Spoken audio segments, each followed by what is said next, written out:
Olá, boa tarde. Eu sou Beatriz Boiler, sou da área de Advanced Analytics, pré-vendas, e hoje eu vou falar com vocês sobre detecção de fraudes e irregularidades utilizando técnicas de ciência de dados.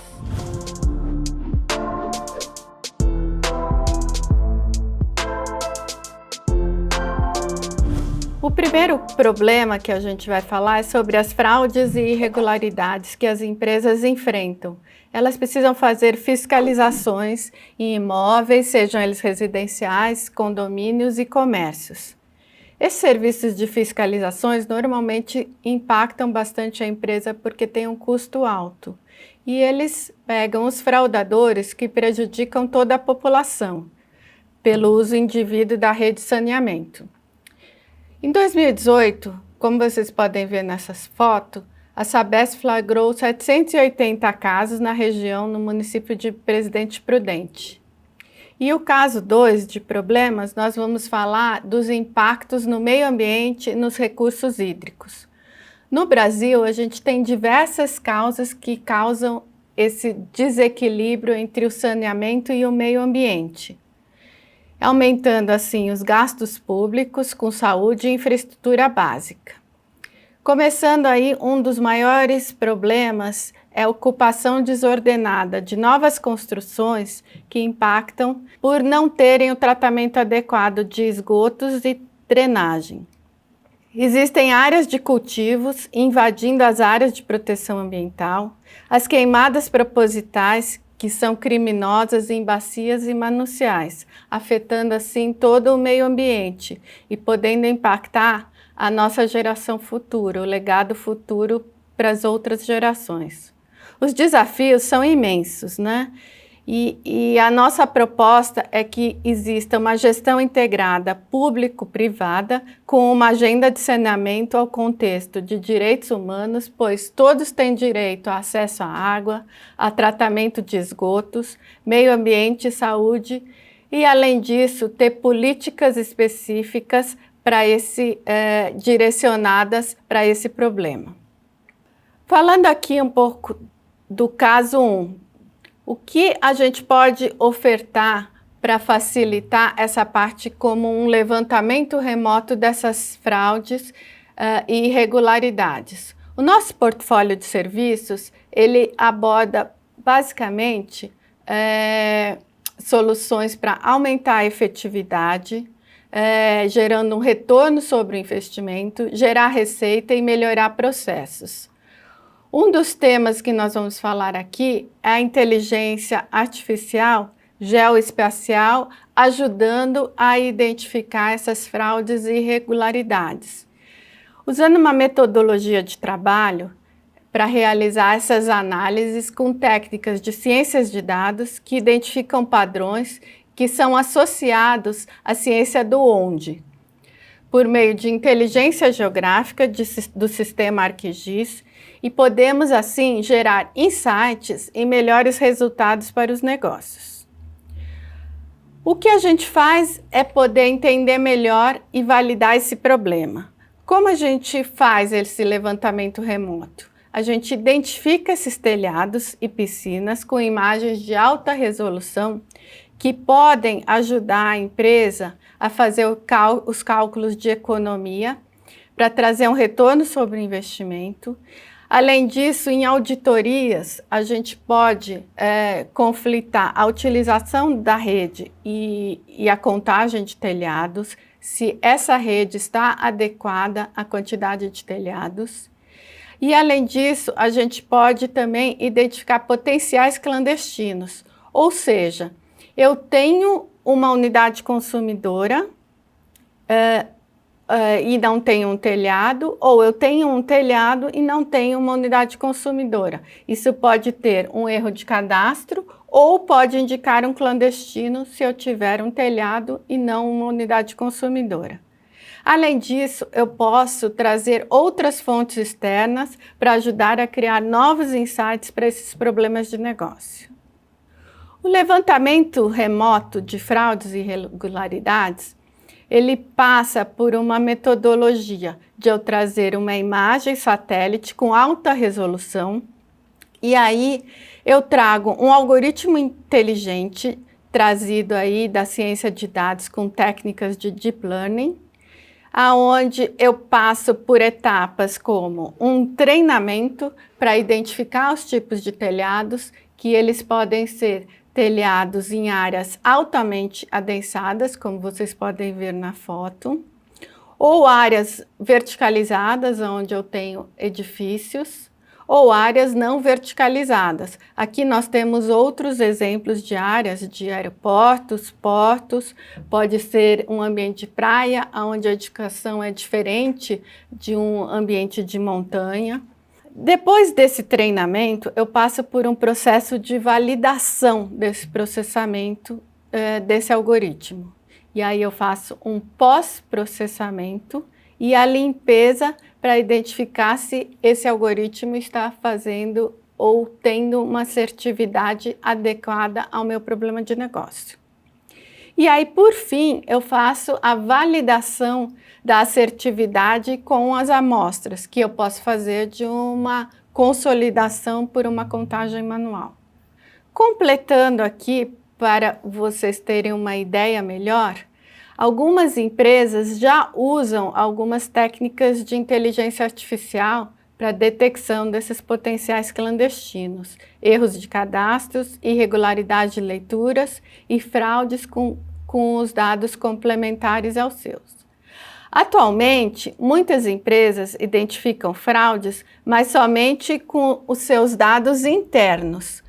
Então, dados que estão numa base de dados de legado ou estão numa cloud privada. Porém, muitas empresas já estão em busca de inovação e de uma transformação digital, utilizando técnicas de inteligência artificial.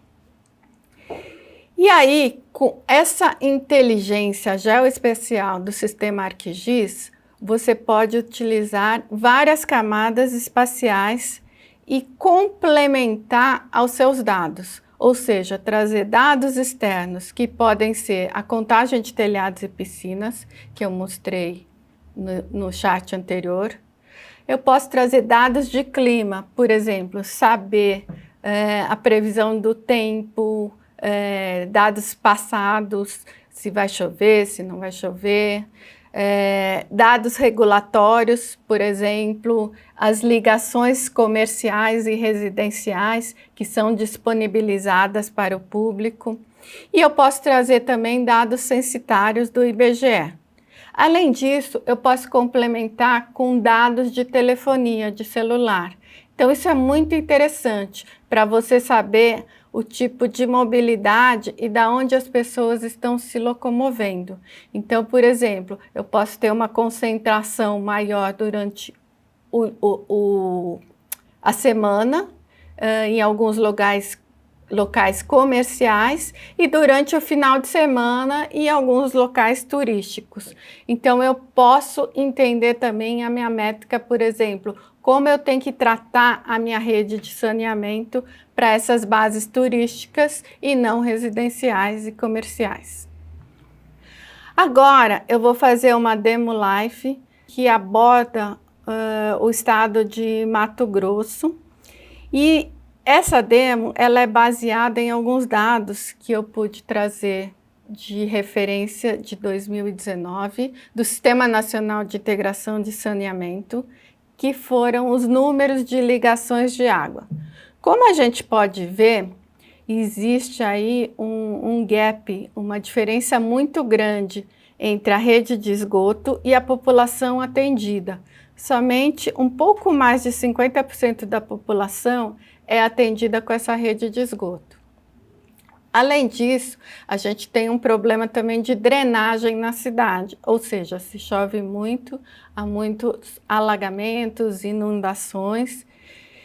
E a água potável também, há uma parte da população que não tem acesso. Por isso a gente fala que é um direito de todos ter acesso a esse tratamento de esgotos, água e ter uma drenagem aceitável para que a cidade não sofra alagamentos e inundações. Primeiro levantamento aqui, mostrando o estado de Mato Grosso, nós temos 4 municípios: Campo Grande, Primavera do Leste, Barra dos Garças e Rondonópolis. Primeira coisa nós fizemos, trouxemos toda a parte de unidades consumidoras vindo de uma base da ANEEL de energia elétrica, também de 2019, para essas cidades. E aí, sumarizamos o total dessa rede elétrica e com as informações do SNIS, nós pudemos verificar, esses dados que estão em azul, que existe uma diferença de pelo menos 30%. Ou seja, existe um espaço para saneamento, identificar novos consumidores aí ou se existem fraudes. Agora nós vamos fazer uma verificação na cidade, no município de Rondonópolis, trazendo aqui uma imagem de alta resolução desse município de Rondonópolis e fazendo a mesma coisa. Vamos trazer essas unidades consumidoras desse município de Rondonópolis e vamos cruzar com os dados que nós trouxemos de ciência de dados com os algoritmos de identificação de telhados. Fazendo esse cruzamento de informações, conflitando essas informações, a gente criou um índice para entender quais são os níveis e os potenciais clandestinos dessa região.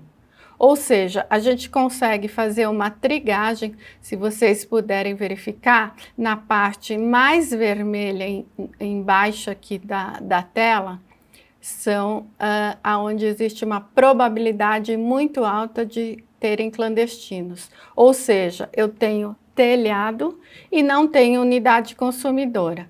E na área que não tem cor, eu tenho uma probabilidade mais baixa. Então, esse mapeamento ajuda as diversas camadas a identificar essas probabilidades de baixo, médio e alto.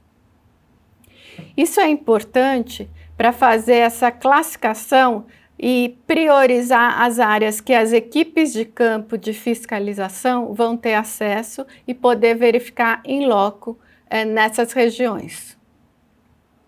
Além disso, nessa demo também, a gente trouxe um mapa que identifica as piscinas nas residências que têm piscinas.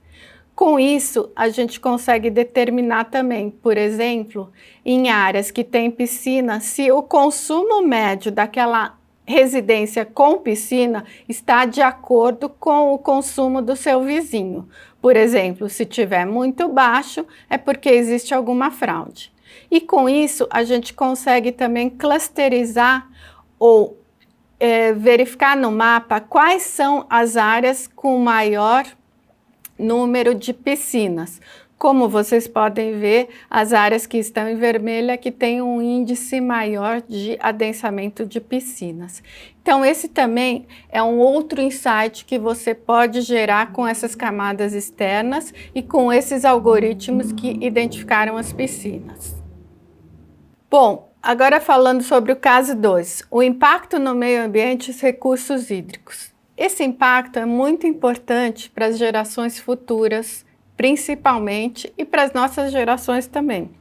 E para as empresas que, se a gente não se atentar da forma como a gente trata o meio ambiente, ou fazer uma adequação da educação cultural para se o meio ambiente for tratado de forma adequada, logo não teremos também da onde buscar água.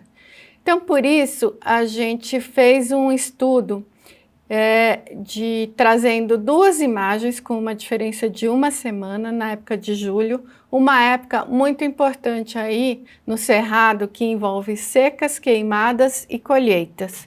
E a gente fez um mapeamento das bacias na região do Distrito Federal. Então, vocês podem ver aqui a abordagem, a diferença do dia 9 para o dia 14. Fazendo esse monitoramento, a gente pegou uma imagem de uma queimada, inicialmente aqui, E na semana seguinte, a gente identifica que deixou uma cicatriz em função dessa queimada. E com a inteligência artificial fazendo a diferença desse tipo de imagem, a gente consegue fazer o mapeamento de qual foi a área impactada. Um outro exemplo que eu trouxe aqui também para vocês é, por exemplo, essa parte aqui de queimada numa área de floresta. Então, uma parte da floresta, ela foi queimada aqui, vocês estão vendo aqui que tem uma área de cultivo. Provavelmente, essa queimada foi para expandir essa área de cultivo. Então, pode ser que seja uma queimada criminosa, afetando aí a área de floresta, proteção ambiental, que pode impactar aí a captação de água em mananciais, em bacias. Além disso, com técnicas de Deep Learning, eu consigo identificar automaticamente as classificações de diferenças de solo, na imagem antes e depois. E aí eu posso trazer vários tipos de classificação, seja de floresta, área de cultivo, área de ocupação, por exemplo, área, por exemplo, de queimadas, pedras, o cerrado, água. Com isso também você monitorar a capacidade dos reservatórios, como é que eles estão, se precisa algum plano de ação. Então aqui mostrando também as imagens e o como você pode se utilizar dessas técnicas de inteligência artificial, de Deep Learning, através de, no caso aqui nós usamos a U-Net, tá? Uma técnica para fazer toda essa classificação e identificar essas alterações de imagens. Com isso, finalizando aqui, a gente, além de fazer esse monitoramento remoto, a gente pode também trazer a integração com avisos por exemplo, de celulares, de pessoas informando as irregularidades, as fraudes, que podem impactar as áreas de proteção ambiental e os mapeamentos.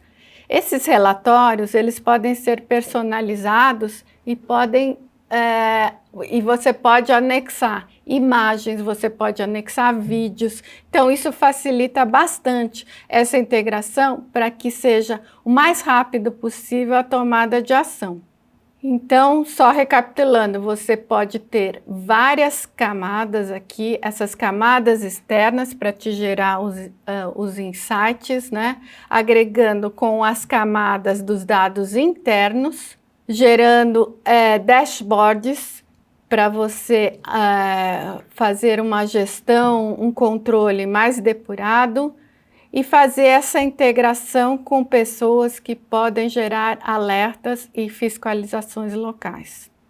Eu agradeço muitíssimo a atenção e espero que vocês se atentem para esses dois temas. Obrigada e boa tarde.